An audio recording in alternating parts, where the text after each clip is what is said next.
This is the Art Beauty Podcast where we tell the real truth about the fake shit. Hi, everybody. I'm Amber. Today, my fabulous co-host is a friend of the show, Casey Cohen. She is an ELI performer at Life Time Fitness. We're going to talk all about that. And she's really here to help us get our fitness goals in check, in order. Maybe you need a little fitspiration. Maybe you have a ton of it yourself. And she'll comment on that as well. But first of all, Happy New Year and welcome to the show, Casey.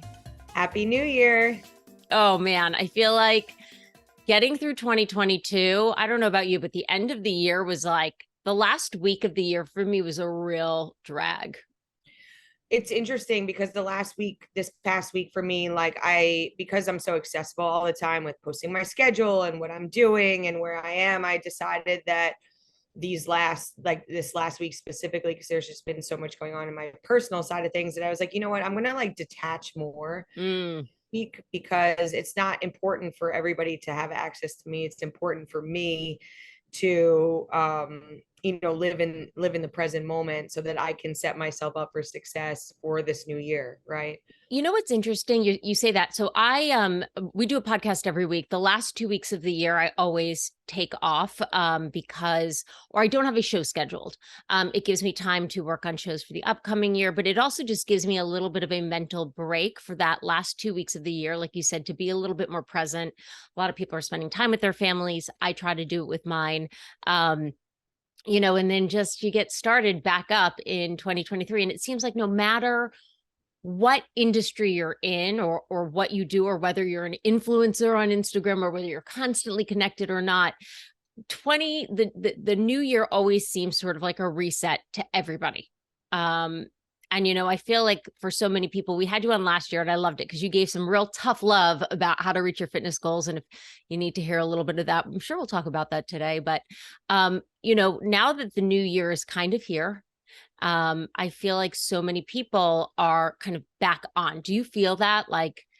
Do you see that in your line of work? I mean, you must, right? Like gyms become January 1st or 2nd. Everyone's getting, booking the classes a week ahead instead of the night before. They're getting more discipline with how they're going to be living their day-to-day life. I think that I've been saying this a lot in my class, is just taking inventory of your life. And I know sometimes I'm guilty of having all these subscriptions or getting boxes of products sent from Amazon to my house and not really doing a good overall inventory of why do I need all these things? I don't need an extra bottle of Cetaphil, or why don't I regulate this more and push it back instead of every month? So taking inventory on your own life and seeing hey, this year I spent so much time on my career, but other things I neglected, right? So maybe I need to make more of an effort, with seeing my friends or my relationship, but you start to re-examine how you're allocating your time. And I think that's super important. Now, for people who might not be aware, you are the ultimate, I feel like, fitness instructor. We talked about it last time, where you fell in love with indoor cycling and you were taking sometimes, would you say 5 classes a day? 2, 4, sometimes 6. The most I've ever taken is 7. But that was just because my love for it was so strong, but also I noticed doing a regression was not only was it my passion, but it was filling a void at that time for training and educational purposes. And I wanted to become so good at something. I became so good at something, but it also took away from other parts of my life, even though I use and I'm so grateful that I have this skill set. I needed to allocate that amount of time. It's almost like a professional athlete. They need to put all this time towards their craft, towards tennis, towards practicing, right? So that they become that good, so that I can actually teach it, right? Instead of just saying oh, I'm a teacher. I don't live like that. I live and breathe what I do. So I spend a lot of time studying the industry. I mean, it's funny, you mentioned before professional athlete, because I have to be honest, I view you as a professional athlete, right? You are, no, I do. I mean, if for anybody, if you really want some fitspiration, check out her Instagram. I think it's at Casey L. Cohen. So impressive. I could be on your page forever. You've got, fabulous body images, and it shows that you really work for it. And I love that you also then share products that you like as well. But to me, you are a professional athlete. which is like, thank you, which is interesting because like sometimes if people don't understand what I do, like the other day I was having lunch with somebody and I just said, I teach like about anywhere between 15, 16, sometimes 20 classes a week. Plus I'm taking class on top of that because I'm keeping myself involved in the ecosystem, all different classes, not even just cycling. Like I'll go to a yoga class or I'll do something else just so, or boxing, just to get myself like immersed in a different side of things and see what people are doing and how they're teaching, because the only way to become better is to learn from other people. I don't think Right. one person has everything, right? So the amount of class I'm taking is a lot, right? And I have to listen every day to my body, which is for the new year, like people will say, should I be doing all these classes and what should I do? And who do I consult and how do I get that way? And it's more of like, if you love something, like if somebody loves swimming or somebody loves yoga, you're going to gravitate towards that a lot more than coming and saying, oh, I'm going to come and take Casey's HIIT class. Like Right, right. like you might not like my style of teaching because it's a little extreme. It's not as normal in quotes as most other people might want to go to a class, right? You're going to be pushed in a different way, both mentally and physically. But when you find that person that drives you, Mm-hmm. that's the like attachment to getting in shape in general, because you're like, oh, this person's going to push me in this way. I need that. I Right. need somebody to Some push me. some people really, really need that push. You mentioned before though, like for people who might just be like starting on this fitness journey, um, do you have any suggestions for the best way to go about it? Because you probably don't want to start and take 5 classes in one day, because you're probably, one, I don't even know if you could, but even if you could, your next 2 weeks are going to be miserable because you're going to be hurting, right? So do you have good ideas for how you can kind of ramp up into a fitness routine? Yeah, I think obviously everyone is different, right? So like, what are you doing? Like I would have to ask like a bunch of questions to lead up to that. But if somebody's not moving at all, I would suggest to just like go outside and like Yeah. start with a walk, something, maybe not even use your phone, not compare yourself to other people. Don't look at like even my Instagram and say, oh wow, I want to look like this or I want to be that, because that's not reality. This is like my own profession, right? So if you want to get to a certain level, anybody can get to that certain level with starting. But in order to start, you have to find stuff that you love. Yeah. So I would say, like, maybe go into a yoga class. You're like, that's not for me. Or, oh, what are your other friends doing? Maybe you need help. You need like a buddy. You need a community to go into, and you kind of find like your own way. I don't always like to go to class with other people because I'm an instructor, and sometimes I just need to like be with me, and I don't even want to be in the center of the room. I'll ask, hey, can you push me to the side? Because people know right away that I'm in fitness. I need to Right. shut off too, right? Right. So it's knowing what you need and how you can hold yourself accountable, but getting a buddy, maybe somebody else that's starting new in fitness, or somebody that's been in it for a long time, joining a gym, right? So like Life Time is really amazing because there's so many different classes to try, and Right. there's so many different locations. Maybe it's just even going to sit in a sauna. Like it's Oh, doing something, do they have a right? sauna there? I miss. Chiropractor, Oh, steam room, all the everything. For things. me, it's like the ultimate like one-stop shop, luxury, like uh it's like a country club in my opinion. So like for me as an instructor too, I'm in a place where I know I can take care of myself and recover afterwards as well. Like if I want to go sit in a steam room or sauna, I have that ability, or I can take my other, friends' classes or things like that. So just finding that is It's important. I love that you said to find what you love, and also know that it can change. I know personally, I used to love indoor cycling. During COVID, then I kind of switched to weightlifting. I love weightlifting. It's really great for my body. We bought a Peloton in early 2020, beginning of COVID, and I was using it all the time. In the summers, I don't use it at all. So I literally just kind of brushed it off and was like, I'm going to do this again. But you got to kind of ramp up, because I like to be outside. I like to get my cardio outside. I like to lift weights pretty much every day.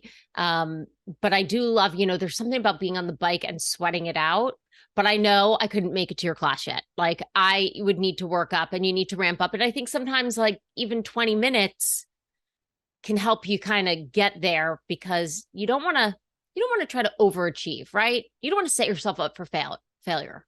So agree, but my class, like the way it's designed is it's for every level. And there are people that I have currently that might be in their like 80s that walk into my class Wow.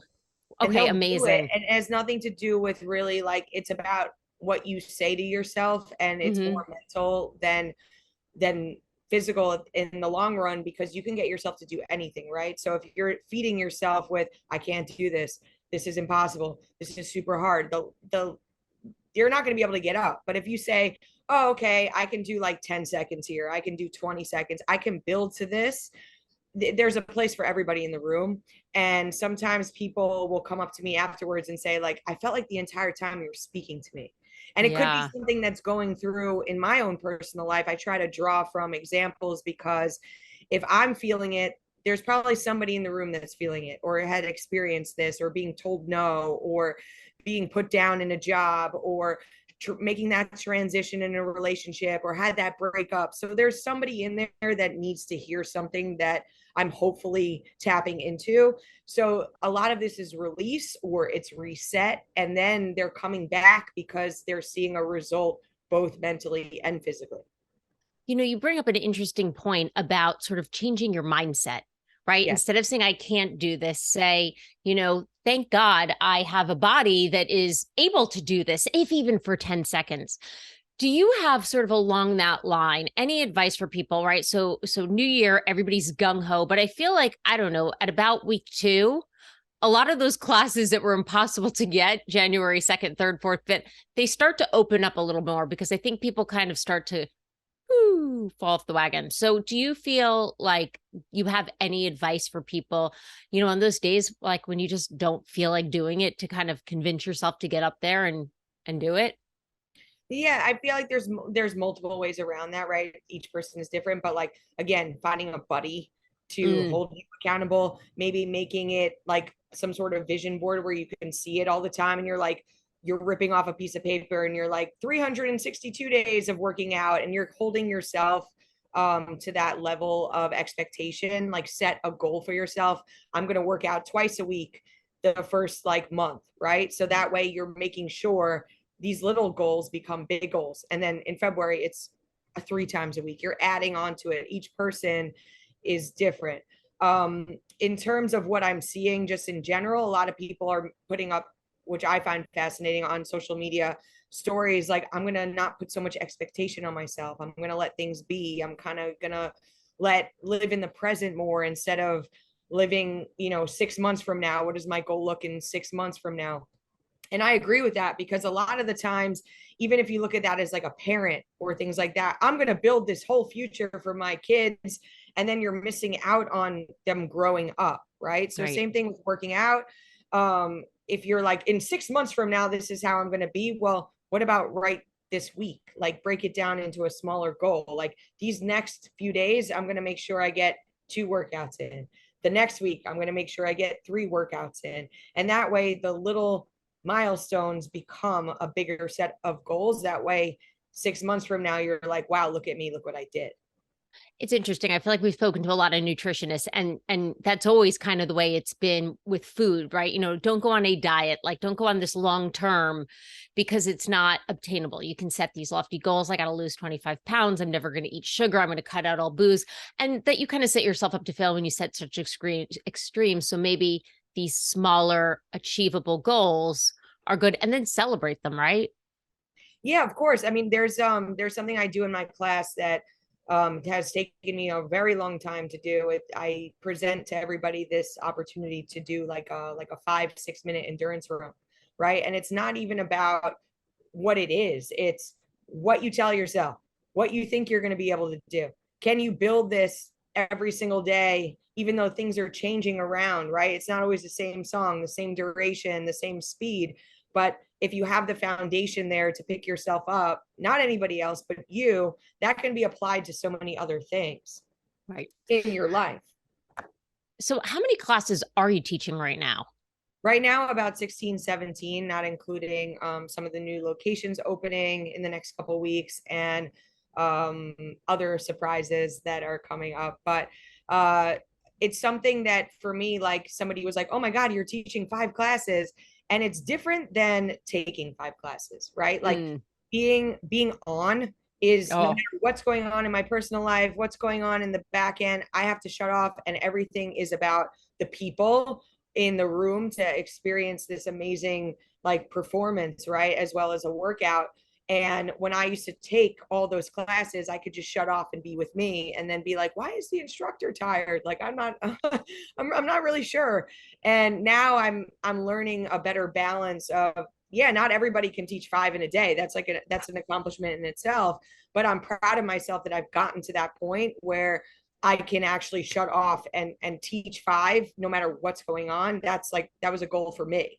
I mean, it's insane, right? I just know from podcasting in bouts of 20 to 30 minutes, and sometimes I'll do 5 shows in a day, and at the end, I'm exhausted because you have to be on. I can't imagine adding to that the amount of physical energy and stress. Like when I do a lot of Peloton weight classes, and I watch them here in my house, and even that sometimes I'm amazed. I'm like, God, not only are they doing the same exercises with me, but they're talking through it for the entire time. So Yeah, it is. talking through it is on a whole other level, but like I say these I said this in my room not too long ago, like you know, I do celebrate people that take a lot of class. It's a big accomplishment for somebody if that's something that they want to do. I want to take multiple classes of yours, but that doesn't mean I'm gonna like glorify somebody because somebody's taking 5 and somebody's taking 2, and each person is different, right? Yeah. But being able to speak through that and do the exercises is on a whole other level, and that's Whole other something that you level. build up to. That yeah, you're right, like I do celebrate those moments because not everybody can do that.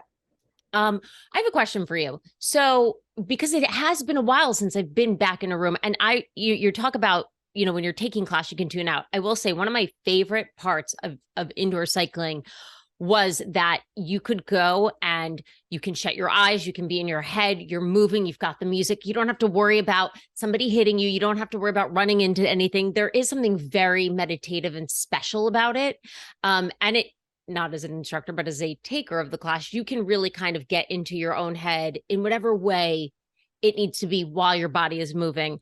Do you ever think that there's a point when actually, no, I'm going to backtrack on that. What I was saying before is I haven't been in a class in a while. Are classes full again? Like, is Yeah, it back to normal? um pretty much. I mean, where I am specifically, yeah, my classes are pretty full. No, are people still masking? No, No, no. no. Okay. For a while at hot yoga, people were masking, and we had to mask. And I was like, oh, I think that's a personal choice. I don't very personal. there's no way even when I was there, it's very challenging to be It's speaking through challenging. that. Right. Yeah, yeah, yeah, yeah, of course. Okay. But you think right now, like it's sort of in terms of like pandemic over, things are back to normal. And I mean, that must be pretty exciting for you to kind of see everybody back in the saddles. Yeah, I mean, I like that we had this at home workout time because I still think there's a little mini hybrid you know, capability with the digital components. Like people are still doing at home workouts, which I don't think people were more people are open to that as an Yeah. option. Yeah. They didn't even think about, oh, let me get a bike. So Yeah. I think that it's a great thing that happened for us, Yeah. that we have that opportunity now to work out in our own home. But working out in a space with other people, There's um, nothing like it. yeah, there's nothing like it. And just so many people. There's a guy that came up to me not too long ago, and something happened in his with an injury, and he said to me, I was sitting in the hospital, and I was just like thinking to myself, if I reframe the way I'm thinking about this, because Casey always says in her class, if you reframe the way you're thinking about this, like this isn't as bad as it could be. Right. And he said like he would replay certain things that I was saying, and he came out and he came to my class and he said, I just want to let you know, like those words, specific thing that I was saying got him through those moments. Like as an instructor, being able to reach more people in in class setting, a studio setting, has been much more fulfilling, because I'm not sure if I'm reaching people digitally, right, Right. or in the future, right, on digital, because I don't teach on digital yet. But having that in-person connection is huge with somebody's journey. It is. And there's nothing like that community, because when you collectively, no matter what level you are, finish a class together, everybody feels in a sense of accomplishment. And one of the best things that I learned years and years ago from a trainer was nobody ever regrets going to the gym, right? Like, so there's, I mean, granted, unless you get super, super hurt, but right, no, going to a class, going to a gym, that's not something you're gonna be like, oh man, I shouldn't have done that. We can talk ourselves out of everything, but sometimes, why I like the home workout is because when I'm like, I don't want to do this, I can't make an excuse, because it's not like, oh, they don't have a class in my time, or oh, I got to get to, it's like just walk in the other room and just do something. And I find that a lot of the times, even when I don't want to do it and I start for 5 or 10 minutes, I'll end up working out an hour, because once you get those endorphins going, you're like, oh, this isn't bad. But I do miss being back out in classes again. And it is something that, like I said, brushed off the Peloton. I'm going to work back up to it because I want to get back out again. Doing a 45-minute class. I haven't done a 45-minute class in 3 years. Yeah, but I'm sure you could, even if you were doing like Totally. increments. Yeah, there's Yeah. no. So, I have a question before we kind of let you go. You always provide some great inspiration and things that I take away. I love this idea of reframing your mindset. I have to ask, do you, as a fitness instructor, like, do you have any sort of goals for 2023 that you could share with us, whether they're fitness related or not? Yeah, like for me, just being, I said this to somebody the other day, like doing inventory, right? And like putting the pillars up that you have, like whether it be love or friends or family or financial or your job, and getting those things in place, and realizing that I have like 3 out of the 5 things, right? Right. And looking at those other 2 and being like, that's my main focus this year. I'm going to focus on this, and I'm going to focus on this. I don't like to share like major goals unless they're going to be happening. But in terms of like career wise, like I've always said, I'm going to be everywhere. I'm like there's big in the sense that I'm going to impact other people, not just for myself. And like whatever that means for me, like being in the public eye, or having to share more and more stories. I share so much in the room that there's a reason why I'm in a place that I'm in. And I believe that what's meant for you will never pass. I've been talking about teaching for so many years, and taking all these classes and putting in that work to make myself in a light that will help other people. That has always been the main goal, and being global, whether it be for cycling or HIIT or strength, whatever it might be. So that's definitely going to be a goal wherever that leads. But then also just, again, like letting things happen the way they should. Stop putting so much pressure on, like, when people are like, oh, I have to get married by XYZ date. It's like, why don't you just like live in that relationship, and you don't need to always share so many things that are private, right? I think that that's a goal of mine too, is that being so open on social media, I've been doing a really good job privately holding in those moments that I don't always need to share. I saw a friend of mine who got married in April, and she didn't share it until like December. And I think that like holding those moments that are just true for you and other people are so valuable. You don't need to put everything out there all the time. Right. That is so important to me, especially with 2023, just like living in those spaces that mean something to me that might not mean so much to other people. That is such a wonderful thing to say. And I do think, going into 2023, so many people are still tied to their phones, right? You go on vacation with some friends and everybody's like too busy filming something to sort of take a look around at that. So I feel like that really just resonated with me. So I'm going to try to take that in, to live a little bit more in the moment. I love before what you said at the start of the podcast, you're seeing a lot of people who are not putting so much pressure on themselves. I think that that's hard to do, especially, look, we live in New York. New York is a lot of high, achieving, high goal setting people. So sometimes it's hard not to compare yourself, but we're all different. We all have a different path. Yeah, we're all different. And it's so interesting because when I first wanted to become an instructor, I had a lot of people like in their own way be like, either say things that were like kind of passive aggressive or like encourage me. Some people were open to it. And I think that no matter what, like if I saw somebody that wanted to teach, like they're not me and I'm not them. And Right. there's a space for everybody. So like if Right. you want to do something, you do it. You find those people. I have like a team around me that are super supportive, and like even certain people were like, are you sure you want to do this? It's like, no, I'm sure I want to do this and this is what I'm going to do. So like either you're for me or not, but no Right. matter what, I'm going to push myself up because this is what I'm destined to do. So if you do come across those people, you got to trust your gut. You got to know exactly what your skill set is, what you're capable of. Nobody is you. So no matter what, if anybody wants to do a podcast or be an editor or like go into beauty or be an instructor, nobody is going to do or say what I say in the way Right. that I say it. So like Right. once you heal yourself and you're confident and you step into your power, like you become severely unstoppable. Ah, I love that. And I feel like so many people need to hear that right now. And P.S., by the way, I've had people reach out to me and they're like, I want to get into podcasting, this, that, and the other. I'm always ready to help you. I mean, that is something I feel like we need to lift each other up as a community, as a society. So if anybody ever has questions about that, you can always reach out to me because I'm happy to do that. And I love that you said nobody is ever going to do things the way that you do them. And there is space for everybody to succeed. There really is. Yeah, absolutely. I mean, absolutely, especially because of how I came up through that. I was said different things or like said, oh, you're not good enough, or oh, you're not going to know what to do, or but they don't know you. They don't know me. They don't know where Right. I've come from. They don't know my training. They don't know my background. Like, especially with casting or auditions, people will say, oh, you're not good enough, or oh, this person looks a certain way. Well, that's nice. Like they look a certain way. Like Right. that's them. That's not me. So again, like you have to trust yourself.